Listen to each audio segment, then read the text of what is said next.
बंदे थे, इन्नहु अव्वाब, वो बहुत रुजू करने वाले थे। ये कुरान की आयतों का मैंने तर्जुमा किया। इन आयतों की रोशनी में उनका वाक़या मैं सरसरी सा तज़किरा करूँ, इससे पहले जिक्र हो चुका है। कहते अय्यूब अलैहिस्सलाम के बारे में कुरान और हदीस में बहुत लंबी चौड़ी तफसील, वो किस मकाम पे भेजे गए, तबलीग क्या थी, उनकी कौम सामने का क्या अंजाम हुआ, ये तफसीलात नहीं है, लेकिन अम्बिया के ज़मीयान जिक्र है, लिहाजा तज़किरा है। आम तौर से उम्मत का यही मानना है कि ये अम्बिया कराम में शामिल है। और हज़रत अय्यूब अलैहिस्सलाम को अल्लाह तबारक व तआला ने माल व दौलत, दुनियावी असबाब की फरावानी से नवाजा था। बहुत दौलत और आलो आलात थे, लेकिन फिर अल्लाह ताला ने बतौर आजमाइश वो सारी चीज़ें इनसे छीन ली। इनको बीमारी हुई, घर के जो रिश्तेदार ख़ानदान के लोग थे उन्होंने भी छोड़ दिया, कौम के लोगों ने भी कहते हैं कि निकाल दिया। ये तनहा रहते थे, सारे ख़ानदान वालों में सिर्फ एक बीवी इनके साथ थी जो इनकी खिदमत करती थी और कहीं काम वाम करके उनके खाने पीने का इंतज़ाम भी किया करती थी। हाँ, एक लंबी मुद्दत तक हज़रत अय्यूब अलैहिस्सलाम इस तरह की ज़िंदगी गुजारने पर मजबूर हुए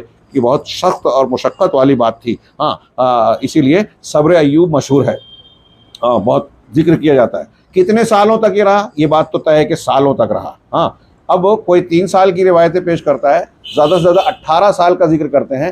हाँ, बाज़ लोगों ने कहा कि 12 साल, किलानी साहब कहते हैं कि 12 साल वाली रिवायत राजे है, कुछ लोग 3 साल कहते हैं। बहरहाल अगर 3 साल भी माना जाए तो भी कम नहीं है, और 18 साल ये तो बहुत है।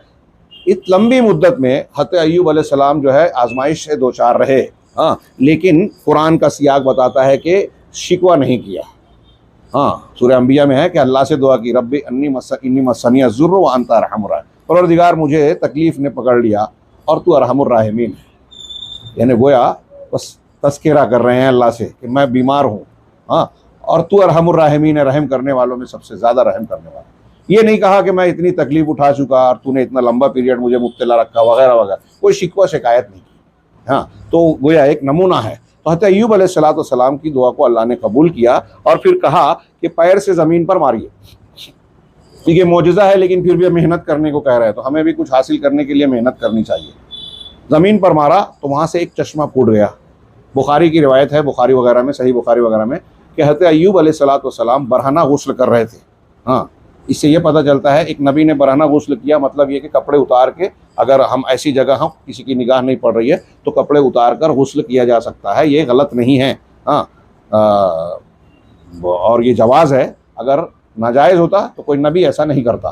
बहरहाल बरहना होकर गुस्ल कर रहे थे तो अल्लाह तबारक व तआला ने सोने की चिड़िया उस पर आप पर गिराई, वो उसे चुनने लगे तो अल्लाह ने कहा कि क्या मैंने तुमको इससे बेनियाज नहीं किया, तुम ये उठा रहे हो? तो कहा अल्लाह के रसूल, अल्लाह ताला ये बात तो सही है, लेकिन तेरे फजल और तेरी बरकत से मैं बेनियाज कहाँ हूँ। सही बुखारी वगैरह में ये रिवायत मौजूद है।